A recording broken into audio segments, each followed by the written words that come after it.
The bright screens of the monitoring station lit up Commander Ethan Clark's face as he stared at the unusual signal pattern. He had been working at the United Earth Defense Force's Deep Space Station for 15 years, but he had never seen anything like this. "Computer, run the signal through all known patterns again," Ethan said, rubbing his tired eyes. "Signal does not match any known human broadcast patterns," the computer replied in its calm voice. Ethan reached for his comm unit. "Get me Dr. Rhodes immediately." 30 minutes later, Dr. Olivia Rhodes rushed into the monitoring station. Her dark hair was pulled back in a messy ponytail, and she carried a tablet under her arm. "This better be good, Commander. I was in the middle of important research," she said. Ethan pointed to the main screen. "Look at this pattern. It's been repeating for the last 3 hours. It's definitely not one of ours." Olivia's eyes widened as she studied the signal. "You're right. This isn't human-made. The pattern is too perfect." She connected her tablet to the main system and began running her specialized programs. "If this is what I think it is, we may be looking at the first confirmed alien contact." Over the next 24 hours, the station buzzed with activity. The United Earth Council was notified, and the message was kept secret from the public to prevent panic. Olivia worked nonstop, using her knowledge of language patterns to decode the message. "I've got it," she announced finally, her voice shaking slightly. "It's a greeting and a request for a meeting. They call themselves the Collective and say they wish to offer us protection." Counselor Nathan Beck arrived from Earth with a team of diplomats and scientists. His gray suit looked out of place among the station's military uniforms. "Are we sure this isn't a trick?" he asked during the emergency meeting. Lieutenant Maya Patel, head of security, nodded in agreement. "We should proceed with caution, sir. I recommend we keep our defense systems on high alert." Before they could discuss further, the station's alarms blared. "Sir, a ship just appeared in Earth's orbit," a young officer reported. "It's massive, nearly the size of the moon." On the main screen, they watched as the alien vessel positioned itself above Earth. It was unlike anything humans had built, smooth and golden, with strange patterns etched into its surface. "They're sending another message," Olivia said, her fingers moving quickly across her tablet. Within hours, a smaller ship detached from the main vessel and headed toward the International Space Station. The United Earth Council agreed to meet the visitors there. Commander Clark, Dr. Rhodes, Counselor Beck, and Lieutenant Patel joined the delegation. As they docked with the space station, tension filled the air. The alien representative entered the meeting room. It walked on 6 legs and had a body that reminded Ethan of a large ant, but with smooth, pale blue skin. Its eyes were large and compound, reflecting the humans in hundreds of tiny images. "I am Zexul of the Vexari, voice of the Collective," it said in perfect English, its words coming from a small device around what might have been its neck. "We have watched your species for some time." Counselor Beck stepped forward. "We welcome you to Earth. I am Nathan Beck, representative of the United Earth Council." Zexul's antennae twitched. "Your world sits at an important junction in space. We offer you protection and guidance. In exchange, we require 40% of your planet's resources and limitations on your technological development." The humans exchanged glances. "What kind of limitations?" Dr. Rhodes asked. "Nothing that would harm your people. Simply restrictions to ensure you develop appropriately." While the meeting continued, Maya noticed something strange about the alien's body language. Having studied nonverbal communication, she could tell it was holding something back. She quietly slipped away and contacted her team on the defense station. "Run a deep scan on the main ship and check for any unusual activities," she whispered into her comm unit. As the diplomats talked, Maya received a message that made her blood run cold. The aliens had deployed smaller ships around Earth's military bases. They weren't waiting for an answer. They were preparing for something else. The first contact with alien life wasn't going as peacefully as humanity had hoped. Maya Patel worked through the night in her small office on the defense station. The information about the Vexari ship's position near Earth's military bases troubled her deeply. There had to be more to the collective's offer than simple protection. Atlas, search for any unusual patterns in the collective's ship movements, she said to the AI program that helped analyze defense data. Analyzing, Lieutenant, Atlas replied. I detect regular transport vessels moving between Earth's surface and the main ship. These movements are focused on remote areas. Maya frowned. Show me those locations. The screen displayed a map with several points marked in remote forests, deserts, and mountains. Maya immediately called Dylan Reeves, the station's computer specialist. Dylan arrived with his ever-present cup of coffee. His rumpled uniform suggested he hadn't slept either. I need you to hack into their communication network, Maya told him. Dylan almost spilled his coffee. You want me to hack an alien network? We don't even understand their technology. Dr. Rhodes translated their language. That's a start, Maya said firmly. This is important, Dylan. I think they're taking people. While Dylan worked on accessing the collective's communications, Maya went to speak with Dr. Rhodes. She found Olivia in the linguistics lab, surrounded by screens showing the alien language patterns. I've noticed something strange, Olivia said before Maya could speak. There are subtle markers in their language that suggest deception. It's in the way they structure certain phrases about protection. What do you mean? Maya asked. Olivia pointed to a series of symbols. In human languages, we have tells when we lie. The Vexari language has similar patterns. When they talk about protecting us, these markers appear. It's like saying, we will protect you, but with a hidden meaning. Maya shared her findings about the ships and remote locations. Olivia's face paled. We need to tell Counselor Beck, Olivia said. Meanwhile, on the UES Defiant, Captain Samuel Grant received orders to maintain defensive positions near Earth's moon. His ship was the newest in Earth's small fleet, but it was tiny compared to the Vexari vessel. Keep all weapon systems ready, but do not engage, he told his crew. We can't start a fight we can't win. His second-in-command, Officer Ben Kelly, looked worried. Sir, do you think they really came in peace? Samuel looked at the massive alien ship on his view screen. My grandfather used to say, if something seems too good to be true, it probably is.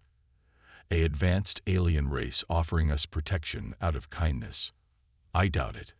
Back at the defense station, Commander Clark discovered disturbing news. The long-range sensors had picked up traces of human DNA on the Vexari ship. He immediately called Maya. Lieutenant, my team found human biological material on the alien vessel.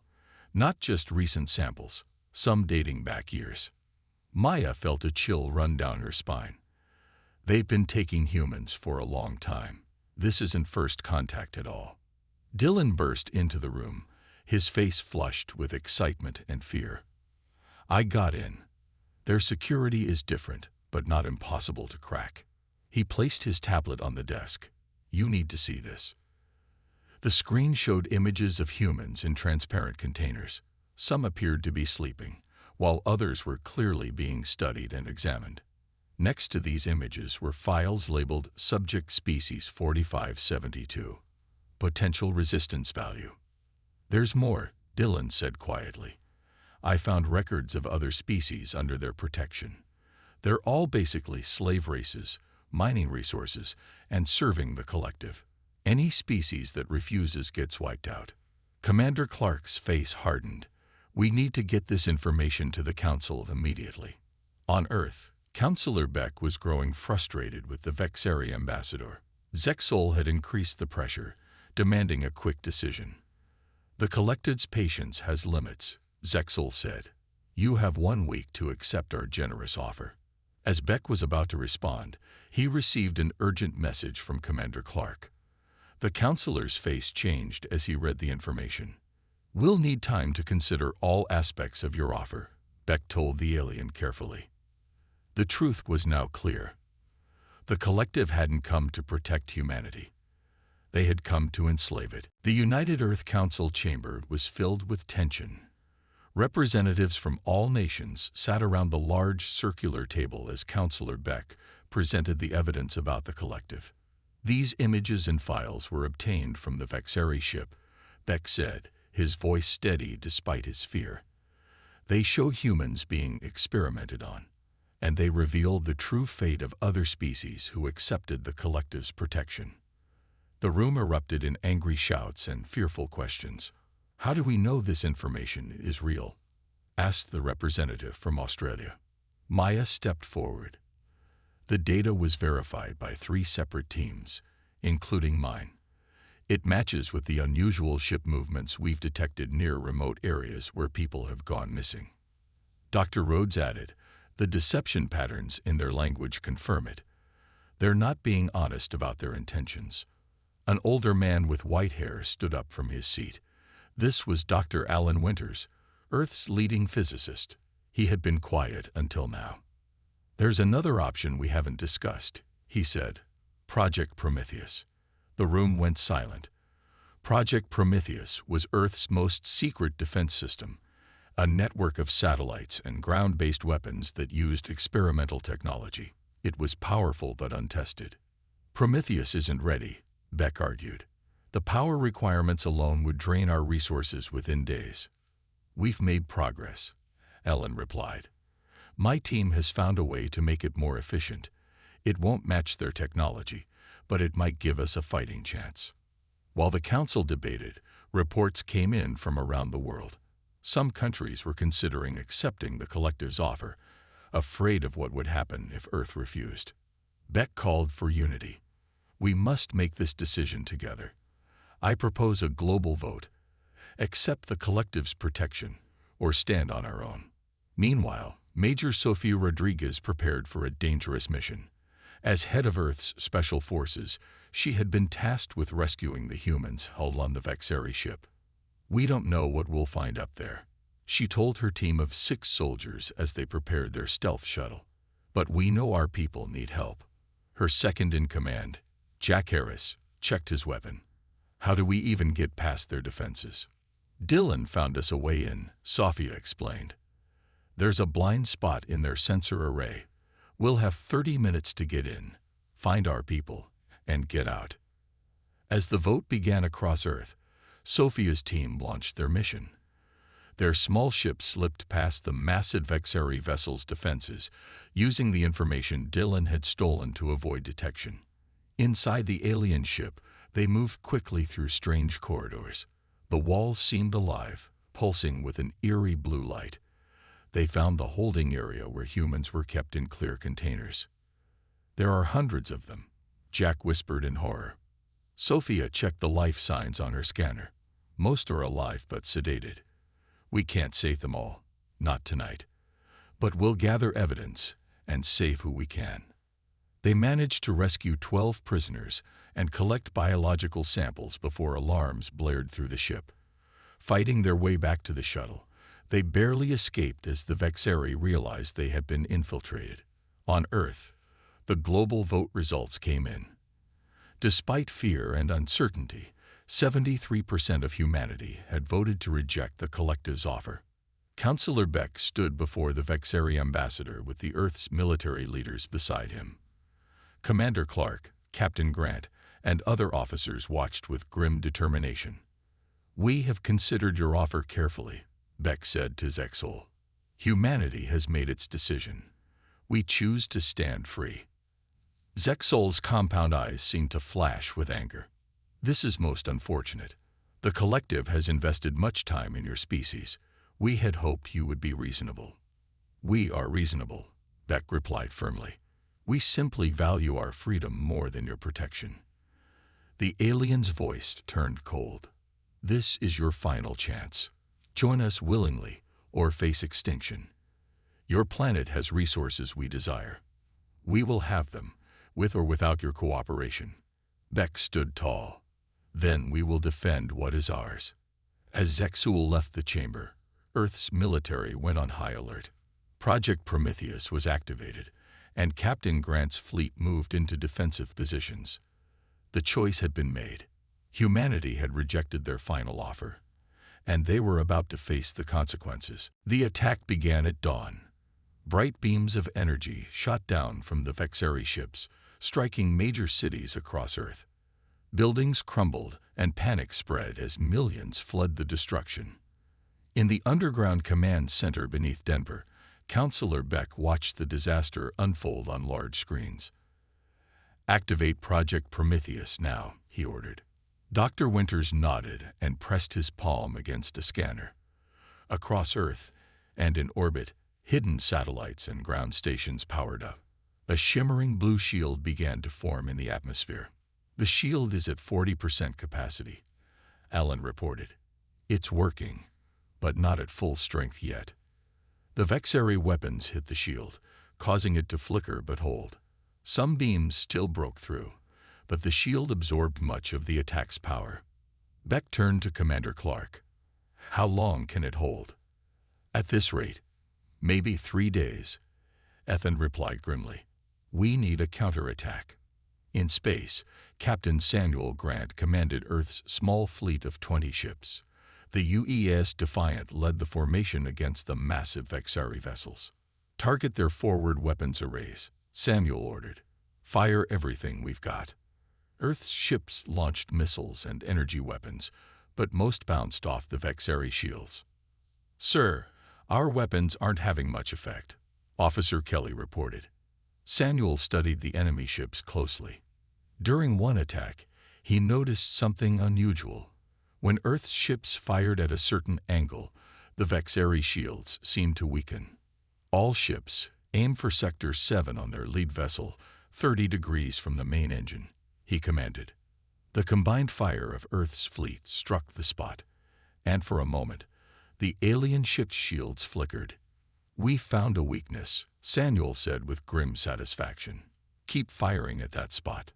The UES Defiant took a direct hit, throwing the crew against the walls as systems failed. "Hull breach on decks 3 and 4, someone shouted. "Seal those sections," Samuel ordered calmly despite the blood running down his face from a cut on his forehead. "Maintain fire on target."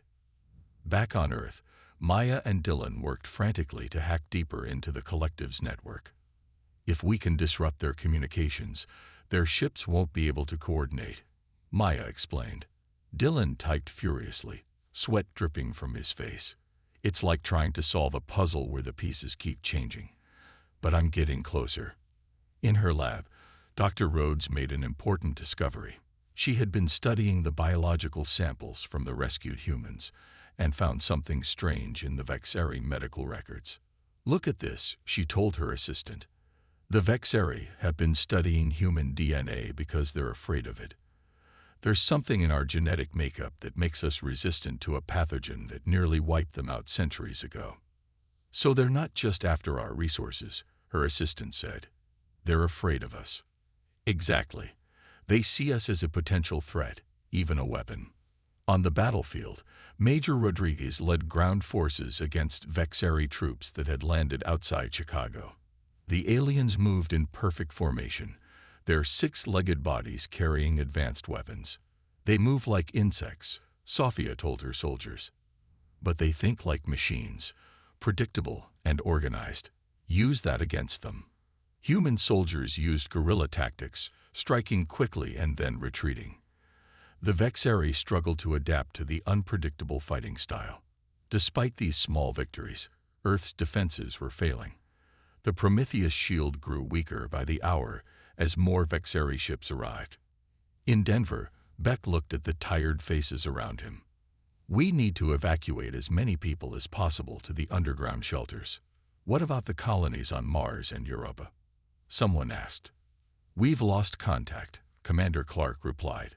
"We have to assume they're under attack too."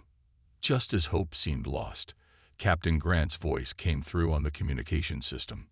"Command, this is the Defiant. We've damaged one of their main ships and captured some of their technology. We're bringing it in. Dr. Winters might be able to use it to improve Prometheus." For the first time that terrible day, Beck allowed himself a small smile. "Good work, Captain. We'll be waiting." The battle for Earth had only just begun, and humanity was bloodied but unbroken. 3 weeks after the first attack, Earth was a changed world. Major cities lay in ruins, but pockets of human resistance had formed everywhere. The Vexari controlled the skies, but they struggled to hold ground against determined human fighters. In a hidden base beneath the Rocky Mountains, Major Sofia Rodriguez organized the largest resistance group. Survivors arrived daily, bringing weapons, supplies, and determination. The Vexari are setting up processing centers to gather resources, Sofia told her officers during a meeting. They think we'll surrender if they control the food and water. They don't understand humans very well. Jack Harris, now her trusted lieutenant, pointed to a map. We've got resistance cells in these 12 areas. They're using the old radio networks you set up. Commander Clark. Ethan Clark nodded. He had escaped from the Denver Command Center when it was destroyed and had been working to establish communication between surviving human groups. The radio waves seemed to confuse their tracking systems, Ethan explained. They rely too much on advanced technology. Sometimes the old ways work better. In what remained of Boston, Dr. Alan Winters worked with a team of scientists in an underground lab. They studied the Vexari technology that Captain Grant had captured. Their power source is unlike anything we've seen. Alan told his team as they examined a glowing blue cylinder. It creates energy from the vacuum of space itself. If we can adapt this to Project Prometheus, we might be able to strengthen our shields. A young scientist looked up from her work. Dr. Winters, I think I found something. The metal in their ships reacts strangely to certain frequencies. It seems to resonate. Ellen rushed over to see her findings. For the first time in weeks, he smiled. This could be what we need. If their ships resonate at this frequency, we might be able to disrupt their structural integrity. Meanwhile, Maya and Dylan had set up a mobile hacking center in an old library in what was left of Seattle. They had been working nonstop to break deeper into the collective's network. I'm in. Dylan suddenly shouted after days of work. I've accessed their central communication hub. Maya rushed to his side. What did you find? Dylan's face was pale but excited. The collective isn't united in this attack. There are several species who oppose the invasion of Earth. Look at these messages. The screen showed communications between different alien groups. Some supported the Vexari leader, but others argued against the attack on Earth. There's one name that keeps appearing, Maya noted. Someone called Kelvas. They seem to be organizing some kind of resistance within the collective. Dylan nodded, and they're trying to contact us. At the same time, in her makeshift lab, Dr. Rhodes worked to understand the connection between human DNA and the pathogen the Vexari feared.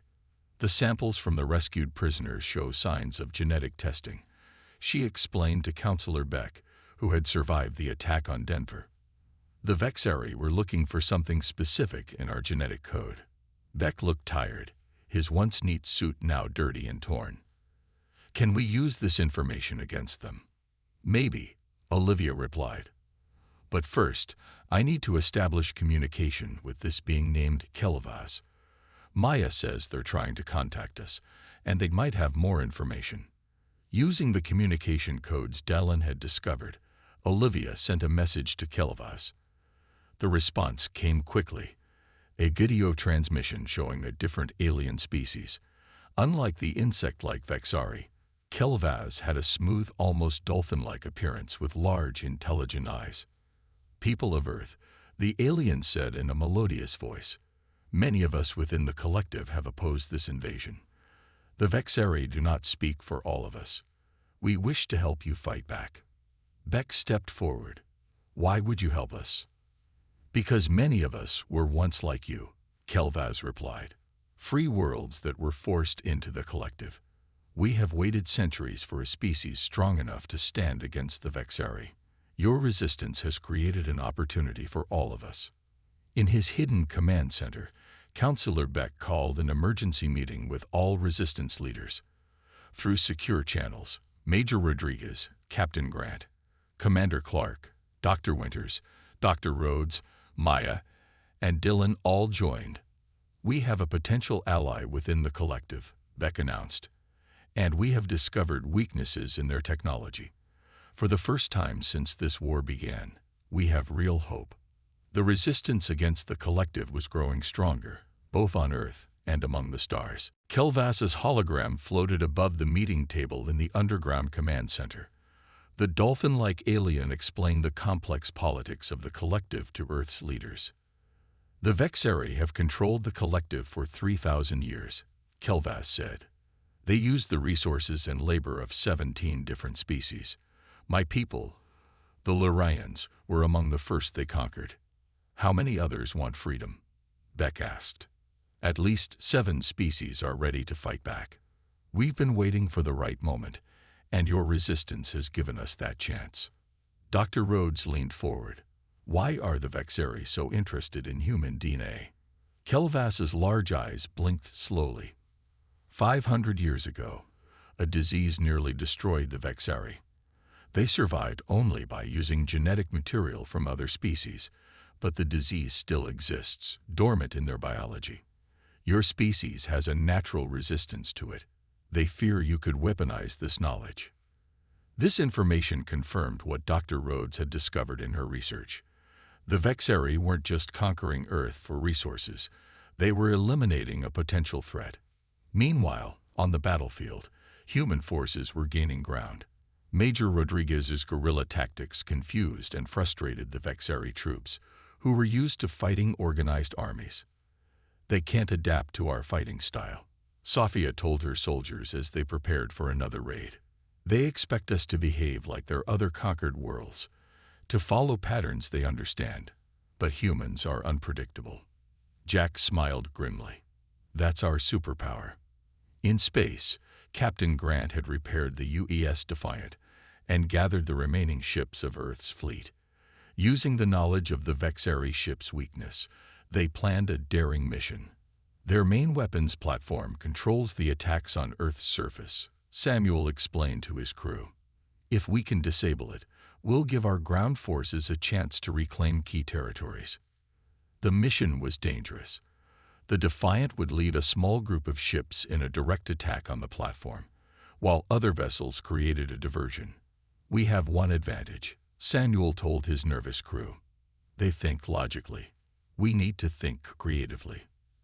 As the space battle began, Maya and Dylan executed their plan to disrupt the collective's network. From their hidden base, they launched a computer virus designed to target the Vexeri communication systems. It's like a translator in reverse, Dylan explained to Maya as they worked. Instead of helping them understand each other, it scrambles their messages. Different species in the collective will receive contradictory orders. The virus spread quickly through the alien network. Soon, the collected ships began moving in confusion, some firing on each other as coordination failed. Dr. Rhodes used this confusion to establish more connections with other species in the collective. Working with Kelvas, she helped form what they called the Free Worlds Coalition. We're not just fighting for Earth, Olivia told Counselor Beck. We're leading a revolution across the stars. As Earth's resistance gained momentum, the Vexeri leadership grew desperate. The supreme commander of their forces, Sarkol, arrived in Earth's orbit to take personal control of the invasion. The human resistance must be crushed completely. Sarkol ordered his commanders. No more delays. No more excuses. In his laboratory, Dr. Winters made the breakthrough they had been hoping for. By combining Vexeri technology with Project Prometheus, he found a way to turn their energy weapons against them. It's like a mirror, he explained to his team.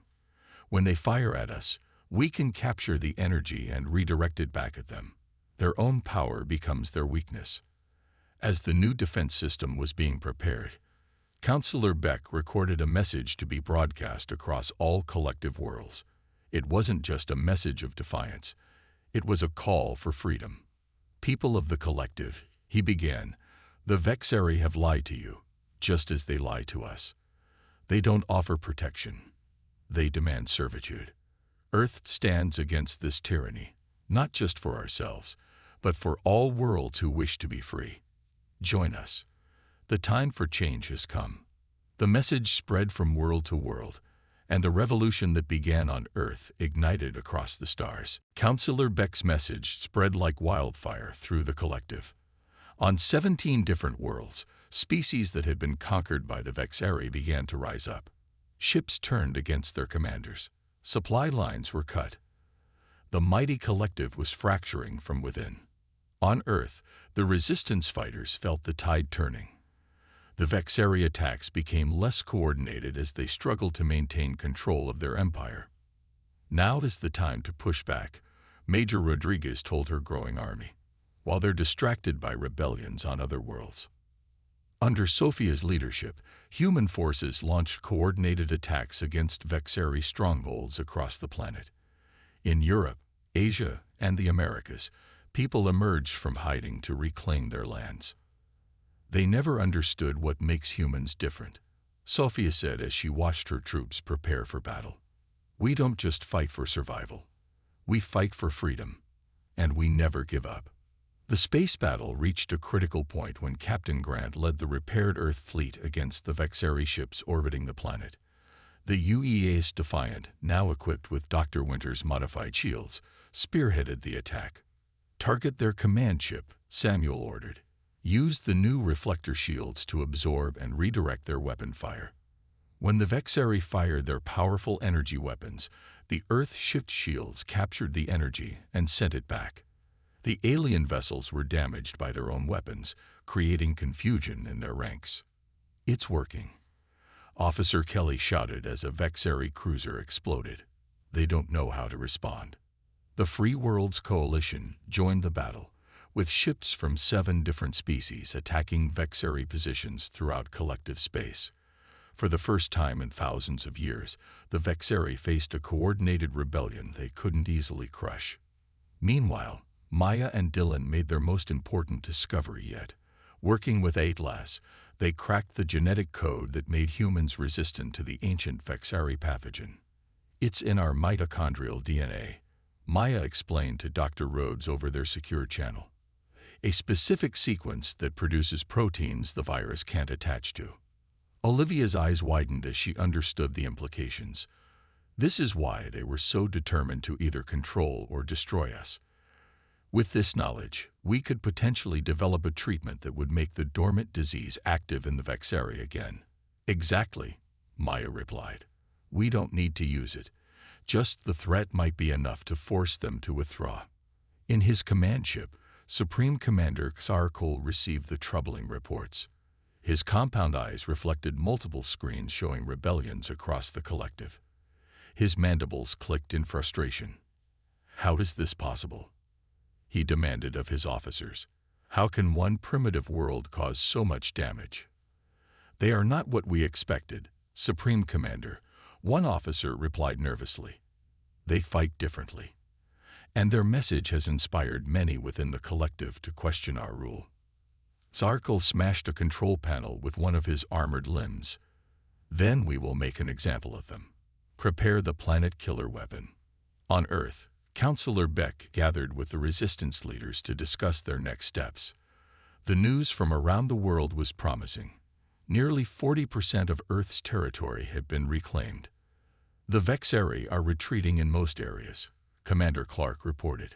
Our forces are pushing them back toward their landing zones. Dr. Rhodes shared the discovery about human DNA. We can use this knowledge as leverage. They fear this more than any weapon. Beck nodded, but before he could respond, a priority message came through from Kelvas. Earth leaders, you must listen, the alien said, their voice urgent. Xarkol has ordered the deployment of their planet killer weapon. It can destroy your entire world. You have less than 6 hours. The room fell silent as the implications sank in. Can we evacuate? Someone asked. Beck shook his head. Not enough time or ships. Dr. Winters stood up. There might be a way to stop it. If we can modify Project Prometheus to create a complete shield and use the reflector technology we developed. You want to reflect a planet killer weapon back at them? Commander Clark asked in disbelief. Not exactly, Alan explained. I want to create a feedback loop. turn their own energy against them in a way they can't predict or control. It was their only chance. As the Vexari prepared their ultimate weapon, Earth made its own preparations for a desperate final stand.